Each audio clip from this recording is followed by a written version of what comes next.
है ना। हेलो। हाँ सर। बोलिए, उससे स्ट्रीम लाइफ एकेडमी बोल दिया करिए, लिख दिया करिए बोर्ड पे उसको। Okay okay okay okay.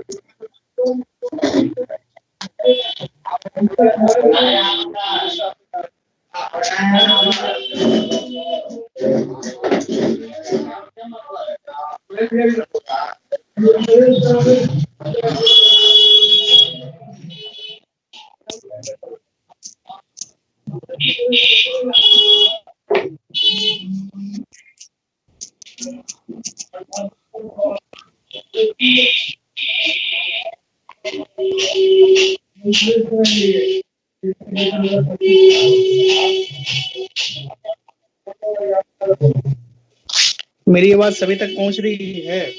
हाँ सर, आ रही है, आवाज आ रही है।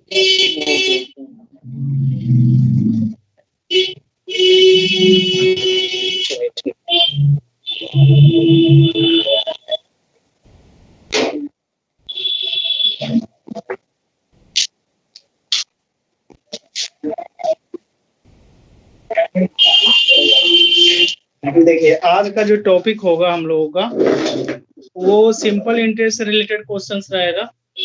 और लगभग हम लोग अब सिलेबस में एंट्री मारेंगे वन बाय वन एक एक नंबर बटोरने का प्रयास करेंगे आपके सिलेबस के अनुसार, ठीक ना। तो 2-3 टॉपिक है ऐसा ऐसा जो कि काफी इजी है और चीजों को बहुत जल्दी एक नंबर बहुत जल्दी से हम लोग पा सकते हैं सिलेबस के अनुसार से। तो मेरे नजर में कुछ टॉपिक है, आपकी इच्छा अनुसार से मैं बोलूंगा कि हाँ भाई कौन सा टॉपिक चला दूं। एक्सक्यूज मी सर, थोड़ा सा बोर्ड ऊपर कर दीजिए। Okay okay.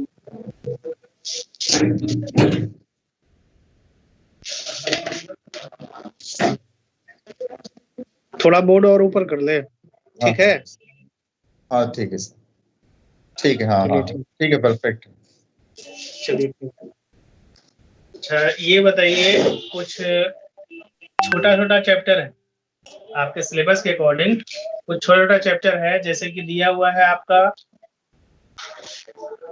Height and distance, ठीक है। एक नंबर एकदम श्योर है कि यहाँ से क्वेश्चंस आते ही हैं एग्जाम में। दूसरा आपका छोटा सा चैप्टर है एज से रिलेटेड क्वेश्चन, एज से रिलेटेड क्वेश्चंस आते हैं एक नंबर के।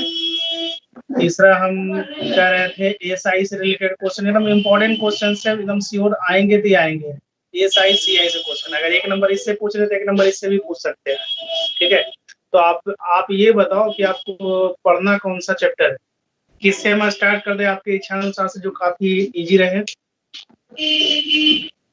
सबसे इजी अगर चैप्टर देखा जाए तो एज का चैप्टर है, और मतलब सब इजी ही है थोड़ा सा। सब एज का पहला नंबर में आ जाएगा, और दूसरा नंबर में हाइट एंड डिस्टेंस का आ जाएगा, तीसरा नंबर में ये आ जाएगा। आप पढ़ना क्या कौन सा टॉपिक चाह रहे हैं ये बताओ। हेलो हेलो, सुनाई पड़ रहा है? हाँ, कह रहे हैं कि 3 चैप्टर है, 3 चैप्टर में से कौन सा चैप्टर स्टार्ट कर दूं मैं? एज स्टार्ट कर दिए सर,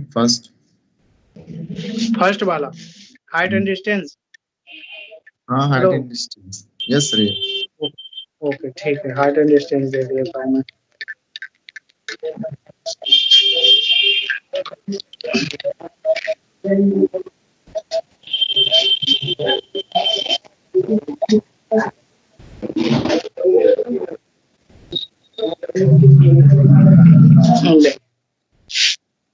यानी कि कहने का क्या हुआ इसमें, हाइट एंड डिस्टेंस से रिलेटेड क्वेश्चंस। ये जो हाइट एंड डिस्टेंस जो बनता है ना, ये ट्रिगो का पार्ट है। देखा जाए ट्रिगोनोमेट्री आप लोगों ने पढ़ा होगा 10th स्टैंडर्ड में, ठीक है। इसी का एक छोटा सा पार्ट है। हाइट एंड डिस्टेंस को क्लियर रखने के लिए कुछ फार्मूले की जरूरत पड़ती है, जैसे कि पहला नंबर प्राइमरी क्या है आपका, कि कुछ वैल्यू याद करना रहता है। जैसे कि हम बोल पाएंगे कि साइन का वैल्यू याद करना पड़ता है, कॉस का, टेन का। अब साइन का उल्टा अपोजिट होता है क्या, तो हम लोग बोलेंगे कि साइन का अपोजिट होता है यहाँ पर कॉसेक। कॉस का अपोजिट क्या होता है तो बोलेंगे सेक होता है, और टैन का अपोजिट क्या होता है तो बोलेंगे कॉट होता है, ठीक है। तो यहाँ पे सबका वैल्यू याद रखना पड़ता है, 0 डिग्री का वैल्यू हो। आपका सिलेबस स्टार्ट हो चुका है, ऐसे तो पहले ही स्टार्ट हो चुका था, लेकिन अब क्या है कि हम लोग एक एक नंबर बटोरने का प्रयास करेंगे, तुरंत सीखेंगे, बहुत ही जल्द समय में चैप्टर फिनिश करेंगे और बिल्कुल कंसेप्ट के साथ करेंगे, है ना। तो ये 0 डिग्री का वैल्यू है, 30 डिग्री का वैल्यू है, 45 डिग्री का है, 60 डिग्री का है और ये 90 डिग्री का वैल्यू है। ठीक है, इस चीजों पर ध्यान रखेंगे, मेनली रूप से फोकस इसी पे मैथ बनते हैं और यही वैल्यू का यूज करते हुए हम लोग मैथ्स बनाएंगे। लिटरेचर दिया हुआ है,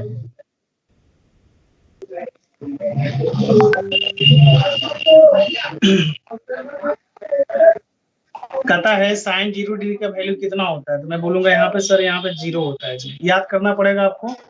और cos 30 डिग्री का वैल्यू कितना होता है, तो मैं बोलूंगा यहाँ पे 1/2 होता है। cos 45 डिग्री का वैल्यू तो 1/√2 होता है जी, और 60 डिग्री का वैल्यू तो √3/2 होता है, और 90 डिग्री का वैल्यू तो 1। अब साइन और कॉस क्या होता है, एक दूसरे का अपोजिट वैल्यू लेके चलता है। अगर यहाँ पर 90 डिग्री का साइन 90 डिग्री का वैल्यू अगर 1 है तो कॉस 0 डिग्री का वैल्यू क्या आएगा, तो बोलूंगा 1 आएगा जी। अगर साइन 60 डिग्री का वैल्यू √3/2 है तो मैं बोलूंगा कॉस 30 डिग्री का वैल्यू, तो बोलूंगा यहाँ पर √3/2 हो जाएगा। और 45 का सेम ही रहेगा, 45 का 1/√2, और 30 डिग्री का वैल्यू क्या आता है, तो बोलूंगा 1/2, और 0 डिग्री का वैल्यू क्या आएगा, यानी cos 90 डिग्री का वैल्यू क्या आएगा, तो बोलेंगे 0 आएगा। कोई दिक्कत है यहाँ तक? ठीक है, सुनाई पड़ रहा होगा। कहा जा रहा है आगे कि tan 0 डिग्री का वैल्यू क्या होता है, तो मैं बोलूंगा tan 0 डिग्री का वैल्यू रखना है तो हम जानते हैं कि फार्मूला tan बराबर क्या होता है, tan थीटा इक्वल टू होता है sin theta by cos theta. ये आप पहले से पता नहीं है तो जान लो, है ना, ऐसे पता होना चाहिए। sin का वैल्यू क्या होता है, p/h होता है जी, और cos का वैल्यू क्या होता है, तो b/h होता है। अब दोनों को एक बार फिर से लिखो, p/h इंटू मल्टीप्लाई करेंगे b/h को, ठीक है, तो ये ऊपर जाता है तो h/, क्या आता है, b आता है कैलकुलेट करने के बाद, यानी कि फिर से रिजल्ट मिला हमको p/b। ऐसे भी साइन थीटा इक्वल टू होता है p/b, ठीक है, यानी कि परपेंडिकुलर बाई बेस होता है। साइन थीटा अगर बोलना है हम लोग को तो बोलेंगे p/h होता है, और cos थीटा बोलना रहता है हम लोगों को तो क्या बोलेंगे, तो बोलेंगे b/h होता है। ठीक है, यहाँ तक यही ढंग चलता है, इसी तरीके से प्रोसेस करते हैं हम लोग और चीजों को कंप्लीट करते हैं, ठीक ना। तो आगे कहा क्या जा रहा है कि हम लोग को इसका वैल्यू रखना है, तो यानी कि हम लोग लिख सकते हैं साइन थीटा का वैल्यू, साइन 0 डिग्री का वैल्यू कितना दिया हुआ है, तो बोलेंगे 0, और cos थीटा का वैल्यू कितना दिया, 0 डिग्री का 1। अब बताओ 0 को 1 से डिवाइड देंगे कितना टाइम में लगेगा, तो बोलेंगे 0 जी। 1 का टेबल कितना टाइम पढ़ेंगे, 0 आ जाए, तो बोलेंगे 0 टाइम पढ़ दो ना, क्लियर है जी। तो यहाँ पर बोलेंगे कि 0 टाइम पढ़ देंगे तो क्या आ जाएगा, 0 आ जाएगा। लेकिन अगर आपसे मैं ये कहूँ कि 1/0 है तो 0 का टेबल कितना टाइम पढ़े कि 1 आ जाए, 0 का टेबल कितना टाइम पढ़े कि 1 आ जाए, तो बोलेंगे इनफिनाइट टाइम पढ़ दो जी। यहाँ पर 1, यहाँ पे 1 लिखा है, इसका मतलब 0 आ ही जाएगा, सिंपल सी बात है, अगर 0 में डिवाइड दे रहे हैं तो। लेकिन यहाँ पर 0 लिखा हुआ है, यानी 0 लिखा हुआ है, 0 का टेबल कितना टाइम पढ़ेंगे कि 1 आ जाए, तो बोलेंगे एक भी टाइम ऐसा नहीं है कि 0 का टेबल जितना बार पढ़ लो 0 ही आएगा। 0 का मल्टीप्लाई जिससे होता है उसको भी 0 बना देता है, पता है हम लोगों को, ठीक है। तो उसी ढंग से हम लोग ये काम करेंगे, यानी कि 1 का डिवाइड देंगे 0 से तो इन्फिनाइट वैल्यू आएगा, यानी कि यहाँ पर 0/1 का वैल्यू क्या आ गया मेरा, सुनाई पड़ रहा है ना सही को, सही से आवाज आ रही है ना, हेलो। 0/1 का वैल्यू 0, और 1/0 का वैल्यू तो इन्फिनाइट आएगा। तो यहाँ पर मैं क्या कर रखा, यहाँ पे इन्फिनाइट आ गया, ठीक है जी। उसी तरीके से मैं यहाँ पर क्या देखूंगा कि tan 30 का वैल्यू जो होता है 1/√3 आएगा। आप बोलेंगे ये आया तो कैसे आया, तो देखिए ऊपर साइन थीटा का वैल्यू लिखा हुआ है, ऊपर साइन थीटा का वैल्यू लिखा हुआ है 1/2, और cos थीटा का वैल्यू दिया है √3/2। इसको हम लोग कैलकुलेट करेंगे तो बोलेंगे 2/√3, कैलकुलेट करेंगे तो क्या आएगा 1/√3। ये मैंने लिख दिया, इसका वैल्यू आता है 1, इसका वैल्यू आता है √3, ये याद होना चाहिए। उसी तरीके से जब हम देख रहे हैं कि साइन 0 डिग्री का वैल्यू आ गया कितना, तो बोलेंगे 0 आ गया, तो साइन 0 डिग्री का वैल्यू 0 है तो 0 के नीचे कुछ नहीं तो 1 है। अब इसी को अपोजिट लिखेंगे तो 1/0 आएगा, तो कितना टाइम में लगा दें, तो बोलेंगे इन्फिनाइट टाइम में। तो यहाँ पर आंसर क्या आना चाहिए, इन्फिनाइट आएगा। उसी तरीके से साइन 30° का वैल्यू 1/2 है, तो इसका अपोजिट क्या बनेगा, तो बोलेंगे 2 बनेगा। उसी तरीके से इसका अपोजिट क्या बनेगा, √2 बनेगा, 2/√3 बनेगा। सही है। अब यहाँ पर लिखा हुआ है कि 1 लिखा हुआ है, cos sin 90° का वैल्यू 1 लिखा हुआ है, तो cos 90° का वैल्यू क्या आएगा, क्योंकि 1 के नीचे क्या है, कुछ नहीं तो 1 है, इसको अपोजिट भी करेंगे तो 1 ही आएगा जी, क्योंकि हम जानते हैं कि साइन का अपोजिट क्या होता है, cos आता है, ठीक है ना। बदलता है साइन cos में, बदलता जरूर है, लेकिन साइन थीटा इक्वल टू होता है क्या, कि 1/cos थीटा। क्या होता है जी, 1/cos थीटा। ऑलरेडी पहले से आप लोगों ने पढ़ ही रखा होगा, ट्रिगोनोमेट्री का पार्ट है, और थोड़ा थोड़ा याद रखना रहता है, उसके बाद फिर सब कुछ कैलकुलेट कर देते हैं। तो यहाँ पर जो दिया हुआ है आपका, इसका वैल्यू 1 लिखेंगे। करेक्ट, cos 0° का वैल्यू तो बोलेंगे 1 है, इसका वैल्यू तो बोलेंगे 2/√3 है जी, इसका वैल्यू तो बोलेंगे √2 है, इसका वैल्यू तो 2 है, और 0/1 लिखा हुआ है, इसका मतलब क्या है, 0/1। इसको अपोजिट करेंगे तो लिखेंगे 1/0, यानी 0 को कितना टाइम मल्टीप्लाई करेंगे तो 1 आ जाए, तो बोलेंगे इन्फिनाइट टाइम कर दो जी। ठीक है, कॉट के बारे में कर रहा है, तो 0/, यहाँ पर कुछ नहीं तो क्या है, 1 है, इसको अपोजिट करेंगे तो 1/0 आएगा, इसका वैल्यू क्या आएगा, इन्फिनाइट आएगा। यहाँ पे जो 0 दिख रखा है, 0 का अपोजिट क्या बनेगा, इन्फिनाइट। यहाँ पे 0 लिखा हुआ है, इसका वैल्यू इन्फिनाइट बनेगा। तो tan का वैल्यू यहाँ पे 0 लिखा है, इसका अपोजिट क्या बनेगा, तो इन्फिनाइट बनेगा। उसी तरीके से 1/√3 है, तो इसका वैल्यू √3 आएगा, इसका वैल्यू 1 आएगा, इसका वैल्यू 1/√3 आएगा। और यहाँ पर देख रहे हैं इन्फिनाइट है, तो अब क्या आ जाना चाहिए, बोलेंगे 0 आएगा जी। ठीक है, इतना समझ में आ रहा है। हेलो, आ रही है वॉइस, क्लियर आ रही है। हेलो, क्लियर बता नहीं रहे हैं।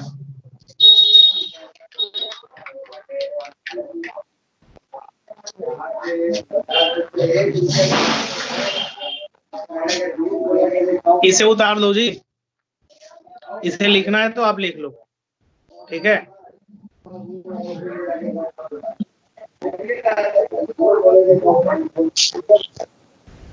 इसे लिख लो आप।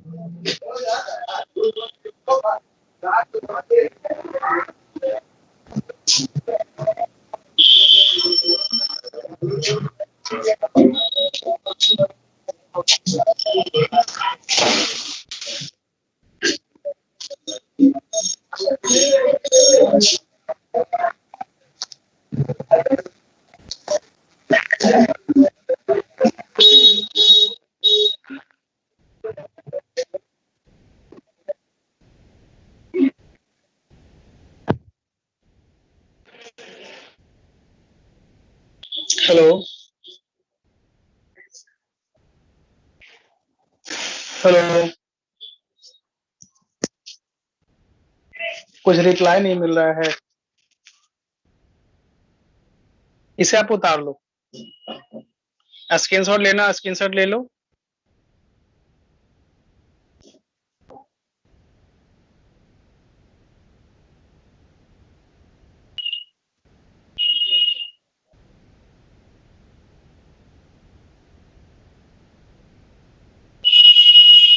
हेलो,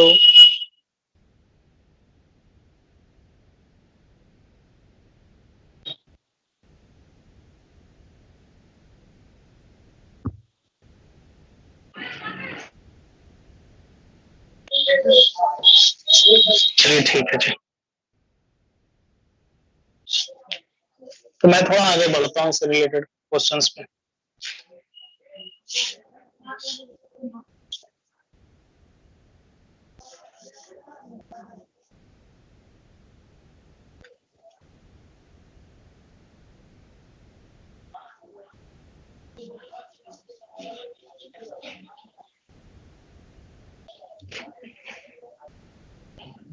यानी कि हाइट एंड डिस्टेंस में तो मैंने सीख लिया है। आप क्या देखना है, इसमें से कुछ फिगर देखना है। सपोज दैट ये दिया हुआ है आपका, ये सपोज दैट इस तरीके से फिगर दिया हुआ है, आपको दे रखा है यहाँ पे, ये इसका वैल्यू 30° है सपोज दैट, ठीक है। और बोला जा रहा है कि कोई मीनार है जिसकी ऊंचाई कुछ ना कुछ दिया हुआ है, जैसे सपोज दैट ABC है, और कोई मीनार जो है पृथ्वी के किसी तल से, किसी पॉइंट से 30 डिग्री का उन्नयन कोण बना रही है। ठीक है, तो उन्नयन कोण बना रही है जिसका हाइट दिया हुआ है आपको, मान लेते हैं 30 मीटर दिया हुआ है। ठीक है, तो हम लोग इसका क्या देखेंगे कि हाइट दे रखा है। अब मुझे क्या करना है कि बताइए उस मीनार का उस पॉइंट से डिस्टेंस क्या है, यानी कि ये वैल्यू निकालने के लिए दे दिया जाता है मुझे। तो यहाँ पे क्या कैलकुलेट करना चाहेंगे हम लोग, अगर यहाँ पे 30 डिग्री की जगह पे 30 डिग्री की जगह पे 60 डिग्री रख लेते हैं तो क्या होगा जी। तो बोलूंगा यहाँ पे कि हाँ 60 डिग्री तो है, यानी कि हम लोग कर सकते हैं इस क्वेश्चन के आधार पे कि सॉल्यूशंस में क्या देखेंगे यहाँ पे कि tan डिग्री, tan का वैल्यू लगाना है मुझे। चाहिए किसका वैल्यू, इसका चाहिए, यानी BC बराबर भाट। BC का वैल्यू क्या चाहिए मुझे, भाट चाहिए, यानी कि BC का वैल्यू भाट अगर चाहिए तो एग्जैक्टली पॉइंट निकालना है। तो मैं क्या जानता हूं उसमें कि tan थीटा इजिकल टू होता है क्या, P/B होता है। अगर P के बारे में देखा जाए तो बोलेंगे AB होता है जी, और B के बारे में देखा जाए तो बोलेंगे BC होता है जी। तो आपके क्वेश्चंस के अकॉर्डिंग दिया हुआ है कि tan 60 डिग्री का वैल्यू, यानी बोले तो AB और Y BC, और 60 डिग्री का वैल्यू होता है कितना है भाई, तो मैं बोलूंगा कि 60 डिग्री का वैल्यू जो होता है √3 होता है।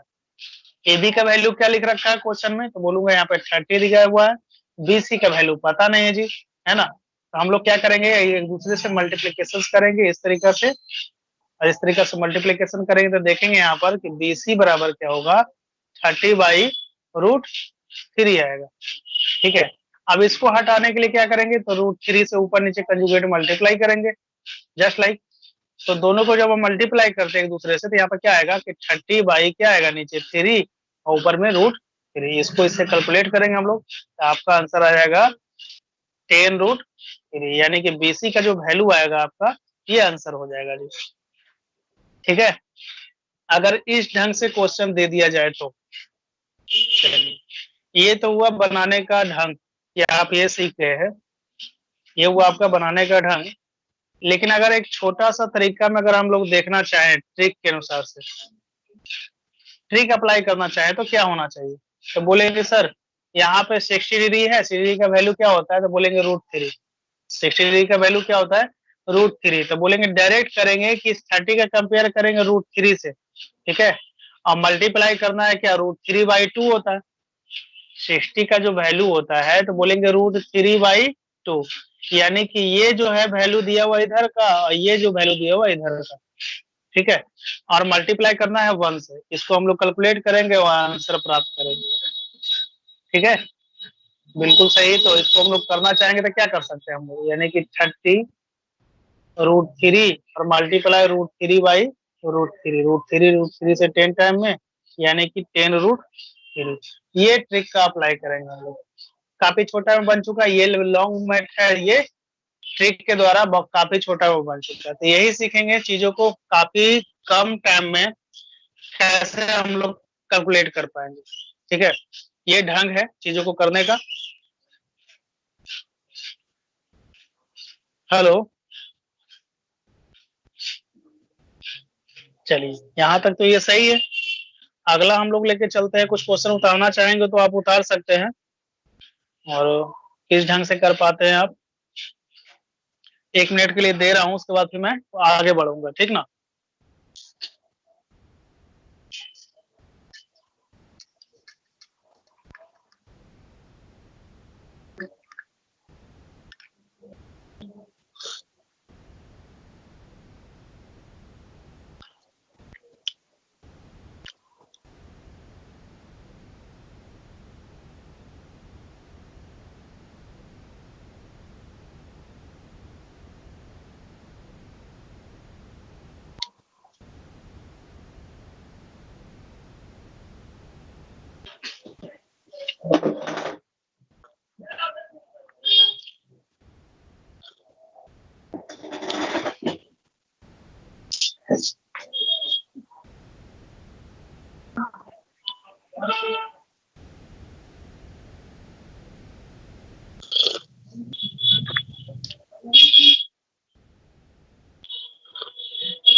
चलिए ठीक है, अब थोड़ा सा आगे बढ़ जाते हैं हम आपके इच्छा से अनुसार।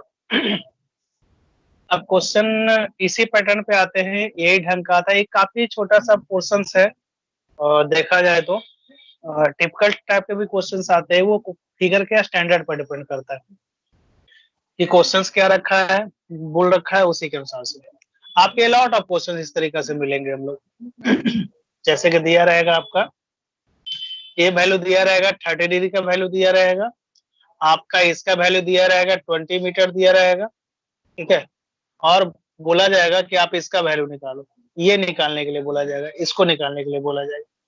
तो वहां पे आप क्या करोगे कि आप जान रहे हो कि इसका वैल्यू होता क्या है। मैं बोलूंगा यहाँ पर इसका वैल्यू होता है 1/√3। क्या होता है जी?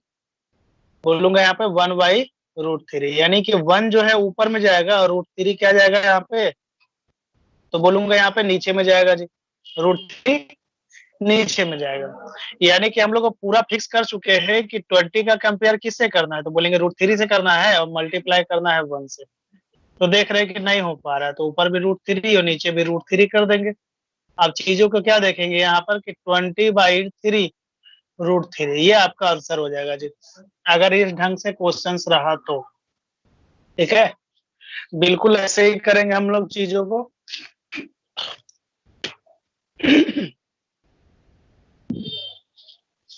चलो अगला क्वेश्चन अगर इसी इसी ढंग से दे दिया जाए, बोल दिया जाता है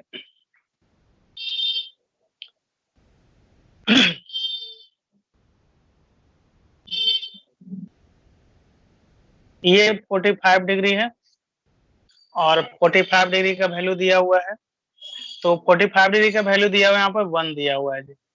अगर हम लोग देख लिया जाए कि ये बता रखा है 50 मीटर, तो यहाँ से यहाँ तक का लेंथ दे रखा है 50 मीटर। तो आप यहाँ पर देखोगे tan 45 डिग्री का वैल्यू क्या होता है, तो बोलूंगा 1 होता है। तो 1 के नीचे कुछ नहीं, तो 1 है जी, तो ये वाला 1 ऊपर की ओर जाएगा, ये वाला 1 नीचे की ओर जाएगा। यानी कि यहाँ पर क्या देखेंगे हम लोग कि 50 का कंपेयर करेंगे 1 से और मल्टीप्लाई करना है, ऊपर वाला निकालना है वैल्यू, इसका वैल्यू निकालना है, तो यहाँ पर मल्टीप्लाई करेंगे 1 से, यानी कि आपका उत्तर हो गया कितना, ये। ठीक है, एक ऐसा ही क्वेश्चन यहाँ पर देखने को मिल रहा है, सपोजेड यही क्वेश्चन है और ये वैल्यू दे रखा है 45 डिग्री का और ये हम हमारा दे रखा है यहाँ पे 50 मीटर दे रखा है। तो बोला जा रहा है कि इसका वैल्यू आप निकालो, तो बोलूंगा यहाँ पर सर यहाँ पर 45 डिग्री का वैल्यू आता है तो कितना आता है, 1/1 आता है जी, सही है। तो 1 जो दे रखा है ऊपर का दे रखा है और ये जो 1 दे रखा है नीचे का दे रखा है।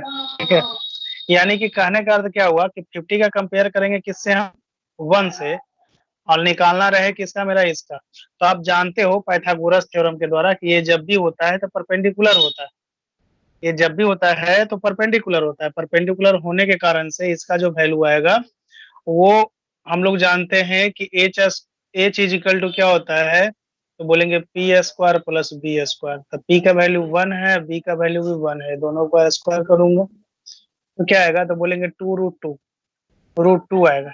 यानी कि यहाँ पर √2 से मल्टीप्लाई कर देंगे, यानी कि आपका आंसर 50√2 आएगा आपका आंसर। ये क्वेश्चंस पे डिपेंड करते हैं, क्वेश्चंस क्या कहे जा रहे हैं। ठीक है, ये आपका यही डिमांड ही है, तो यही डिमांड है, तो यानी यहाँ पर मल्टीप्लाई करना पड़ेगा किससे, √2 से मल्टीप्लाई करना पड़ेगा। ये तो 1 है ही है जी, ये भी 1 है ही है जी, ठीक है ना। और ये परफेक्ट नंबर आपका दिया हुआ है, फिक्स नंबर दिया हुआ है, फिक्स का कंपेयर करेंगे इससे और जिसका निकालना उस तरीके से करेंगे हम लोग। ठीक है, तो क्वेश्चंस लिखना चाहते हैं तो लिख लो।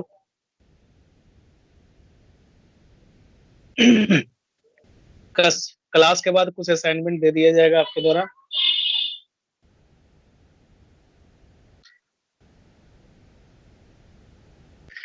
कुछ डॉट्स है क्वेश्चंस में तो आप पूछ सकते हो।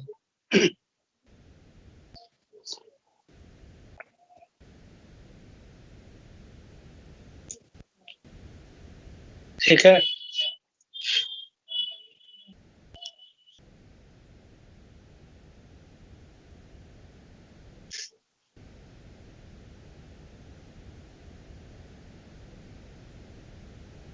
चलिए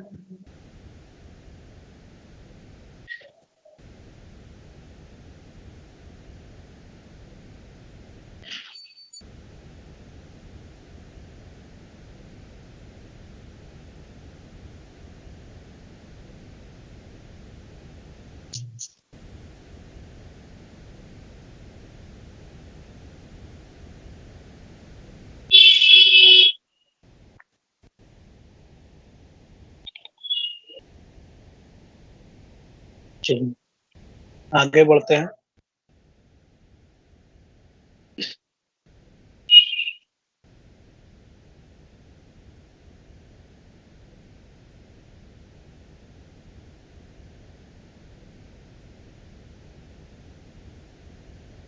चलिए, तो हम लोगों ने फिगर के अनुसार से जो भी सीखा वो दे रखा, इसके थीटा के एंगल पर डिपेंड करता है। अगर ये थीटा का एंगल 30 डिग्री है तो उस पर डिपेंड कर रखा। अगर मान लेते हैं इस थीटा का एंगल 45 डिग्री है तो क्या करेंगे हम लोग, 30 डिग्री है तो क्या करेंगे, तो बोलेंगे 1/√3। इसका वैल्यू 1 है, इसका वैल्यू √3। ऐसे करेंगे। अगर 45 डिग्री है तो 1/1, इसका वैल्यू 1 है, इसका वैल्यू 5 डिग्री। ठीक है, ये ढंग से कोशिश करेंगे हम चीजों को एडजस्ट करने का। अगर यहाँ पर 60 डिग्री का वैल्यू दे रखा है तो बोलेंगे यहाँ पर क्या, तो बोलेंगे √3 है, यहाँ पर 1 है। √3 है, यहाँ पर 1 है, यानी √3 का वैल्यू इधर पुट करेंगे और 1 का वैल्यू यहाँ पे पुट करेंगे हम लोग। ठीक है, यही टर्म है चीजों को एडजस्ट करने का, इसी के द्वारा क्वेश्चन बनाते हैं। तो ये तो हुआ छोटा सा फिगर 1, लेकिन अगर इससे ज्यादा अगर फिगर इस तरीके से आ जाए कभी क्वेश्चंस में, इस तरीके से फिगर आ जाए आपका क्वेश्चंस में, तो मान लेते हैं 30 डिग्री है, ये 60 डिग्री है, तो इसको कैसे कैलकुलेट करेंगे हम लोग। तो यहाँ पर कैलकुलेट करने का मतलब क्या हो गया कि बड़ा रिजल्ट मिल रहा है मुझे। ठीक है, तो बड़ा रिजल्ट मिल रहा है, यानी कि हम लोग क्या देख रहे हैं कि 30 डिग्री का वैल्यू मूव कर रहा है, 30 डिग्री से 60 डिग्री बना रहे हैं हम लोग, यानी कि इधर से इधर मूव कर रहे हैं हम लोग। 30 डिग्री का वैल्यू क्या होता है, तो बोलेंगे 1/3, इसका वैल्यू क्या आता है √3। इसको मल्टीप्लाई कर दो तो बोलेंगे 1/3 आ गया। अब इधर से इधर मूव कर रहा है, तो ये जो वैल्यू आएगा ये कितना मूव कर रहा है यहाँ से, बोलूंगा यहाँ पे 2 का डिफरेंस है, तो वही मैं 2 का डिफरेंस यहाँ पे लिख दिया। यहाँ पर क्या आएगा, तो बोलेंगे 1 का डिफरेंस है। ठीक है, और 60 डिग्री का वैल्यू निकालना है तो यहाँ पर 3 से मल्टीप्लाई कर देंगे, ये आपका कैलकुलेशन आ जाएगा। यही ढंग है बनाने का। इसी फिगर को हम दूसरे सब टर्म्स में हम कह सकते हैं कि 30 डिग्री और 60 डिग्री का वैल्यू है, तो हम लोग क्या देखेंगे यहाँ पे, कभी क्वेश्चन ऐसा आएगा कि यहाँ पे 30 डिग्री का टर्म्स दे रखा है, यहाँ पे 45 डिग्री का टर्म्स दे रखा है। ठीक है, तो इस टाइप के क्वेश्चन आते हैं, चीजों को करने के लिए आते हैं। ठीक है, इसी टर्म के क्वेश्चंस को इसके अनुसार से ही डील करते हैं हम लोग, और ऐसे ही बनाते जाएंगे धीरे धीरे बारी बारी से, बिल्कुल ही ब्रेकअप होते जाएगा।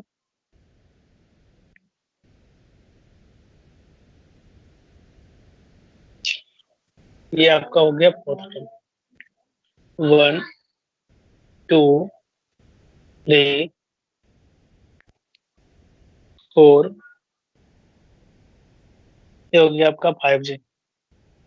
6 का पैटर्न क्या कहता है, 6 पैटर्न यह कहता है कि सपोज दैट 2 स्टेट खंबा दे दिया जाएगा, इसके द्वारा ड्रा कर लिया जाएगा, और ड्रा कर लेने के बाद यहाँ से यहाँ आपका पॉइंट दे दिया जाएगा।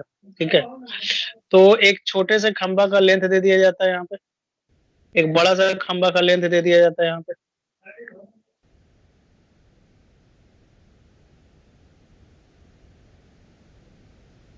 अब यहाँ से क्या होता है कि सपोजेड यहाँ दे रखा है 20 मीटर, और यहाँ पर एंगल दे रखा है 60 डिग्री का एंगल दे रखा है, तो यहाँ से कैलकुलेट करने के लिए कहा जाता है कि हाँ आप बताओ कि उसका लेंथ क्या होगा। ठीक है, और इसी थीसिस के आधार पर कुछ ना कुछ हम लोग वर्क कर रहे हैं। इसी थीसिस के आधार पर यहाँ से भी एक परपेंडिकुलर डाल दिया जाता है कि ये मान लेते हो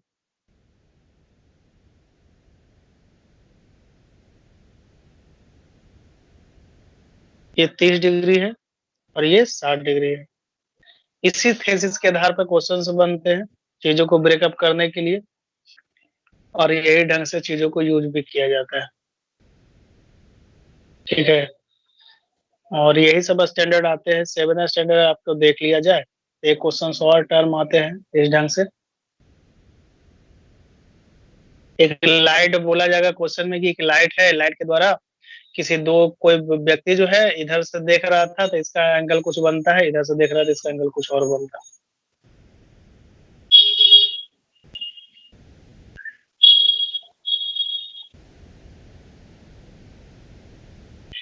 यानी कि यहाँ पर 60 डिग्री का वैल्यू मान लेते हैं, यहाँ पर कितना डिग्री का वैल्यू मानते हैं, 30 डिग्री का। इस ढंग से क्वेश्चन दे दिया जाता है, बोलता है कि इसका वैल्यू निकालिए आप। यहाँ से आपका यहाँ से इसका लेंथ दे दिया जाएगा सपोजेड, इसका लेंथ अलग रहेगा, इसका लेंथ भी दिया रहेगा, और मुझे ये निकालना रहता है। तो यहाँ पर अगर मान लेते हैं कि 20 मीटर दे दिया गया है, इसके अनुसार से हम लोग को कैलकुलेट करना रहता है। ठीक है, तो इस टाइप के क्वेश्चंस को देखने को मिलता है हाइट एंड डिस्टेंस में। जब हम लोग क्वेश्चन पे चलेंगे तो चीजों को हम लोग जो देख रहे हैं यही फिगर को बिल्कुल ही हम लोग को इसी फिगर पे काम करना है जी, इसी फिगर के बारे में ही डिस्कस करना है। ऐसा नहीं कि मैं जो बता रखा हूँ बिल्कुल बेकार है, नहीं, आपको जब भी क्वेश्चन फेस मिलेगा तो बिल्कुल इसी स्टैंडर्ड में मिलेगा, यही दोनों के द्वारा मिलेगा और इसी दोनों के द्वारा ही मिलेगा। बस चीजों को समझना है कि फिगर के अकॉर्डिंग वर्क कैसे करना है। अगर फिगर ऐसा बना तो कैसे कैलकुलेट करना है, अगर फिगर ऐसा बना तो कैसे कैलकुलेट करना है, फिगर ऐसा बना तो फिर कैसे कैलकुलेट करना है, बस उस पर ध्यान देना है। ठीक है, तो आपको असाइनमेंट प्रोवाइड करवा दिया जाएगा हाइट एंड डिस्टेंस से रिलेटेड, उस पर फिर काम करेंगे हम लोग।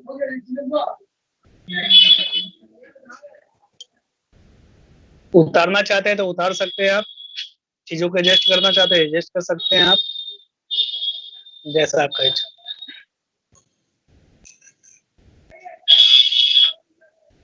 Hello, yes sir.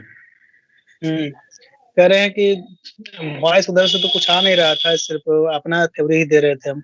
नहीं ठीक है सर, जाके जिनको पूछना होगा कुछ डाउट रहेगा खुद पूछ लेंगे, वो कुछ प्रॉब्लम होगा तो। अच्छा, नहीं तो ये हाइट एंड डिस्टेंस का लगभग जो फिगर का कैलकुलेशन था मैंने बता चुका। अब आप क्वेश्चंस पे प्रैक्टिस करोगे तभी हो पाएगा।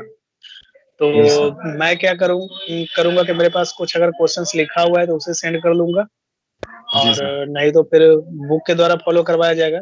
ऐसे मेरा क्वेश्चंस कुछ कलेक्ट किया हुआ है, उसको हम शेयर कर देंगे और उसी के आधार पे आप घर पे प्रैक्टिस करोगे जैसे जिस तरीके से बन रखा है। जी सर, जो प्रॉब्लम होगा सर आपसे पूछ लिया जाएगा। जी सर, 9-10 में। यस सर, 9-10 में क्लोज कर दिया सर क्लास। ठीक है, ओके ओके सर। तो इससे रिलेटेड ये सब तो क्वेश्चंस हम लोग देख ही लिए हैं। असाइनमेंट भेजने का प्रक्रिया हम थोड़ा स्टार्ट कर लेते हैं, ठीक ना?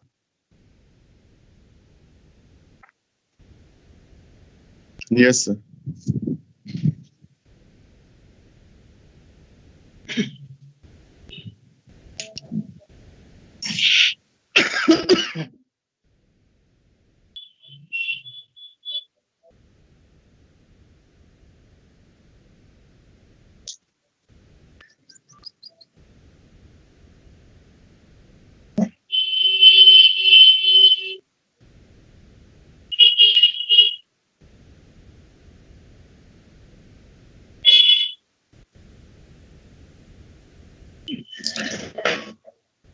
लाइव क्लास में आप लोगों को अगर कुछ समझ में नहीं आए तो यूट्यूब पे जाके स्ट्रीम लाइफ एकेडमी सर्च करके देख सकते हैं, बाद में वहां पे वीडियो रहता है सर का। ठीक है,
हेलो हेलो, सुनाई पड़ रहा है सभी को? हाँ सर। तो इसके द्वारा कुछ क्वेश्चंस लिखा गया है मेरे द्वारा, उसे हम लोग डील करेंगे। अभी फिलहाल शायद पूरा स्पष्ट दिख नहीं रहा होगा आप लोगों को। Yes sir. दिख रहा है? देखिए तो पढ़ने का प्रयास कीजिए। तो क्वेश्चन नंबर 1। नहीं सर, दिख तो नहीं रहा है।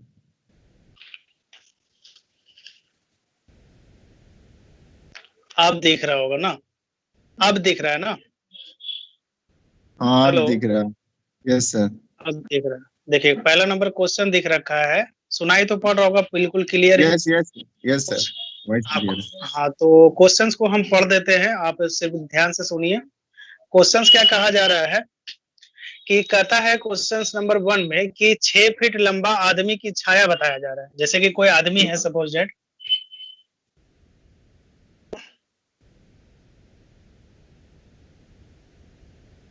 ठीक है। इसका जो टोटल का टोटल जो लेंथ है कितना फीट है, तो बोलूंगा यहाँ पर 6 फीट है जी। कहा क्या जा रहा है कि 6 फीट लंबे आदमी की छाया 4 फीट लंबी है। तो यानी कि जो लेंथ है, यानी कि अगर हम इस तरीके से ऐसे ड्रा करते हैं तो इसका छोटा सा लेंथ यहाँ पर 4 फीट है। क्या बताया मैंने? 4 फीट है, ठीक है। 4 फीट है छाया। उसी समय एक झंडे की छाया, यानी कहने का अर्थ हुआ इस आदमी की छाया तो बता ही रहा है, यानी कि यहाँ पे सनलाइट होगा। अगर देखा जाए तो इस तरीके से सनलाइट होगा, इस आदमी पर पड़ रहा होगा, यहाँ नहीं होगा। चलिए, यहाँ पे सनलाइट होगा मान लेते हैं ऊपर में, और सनलाइट के थ्रू हम लोग क्या देख रहे हैं कि ये छाया पड़ रहा है लोगों पे, ठीक है। इसका छाया का लेंथ कितना हो गया, तो मैं बोलूंगा 6 फीट है।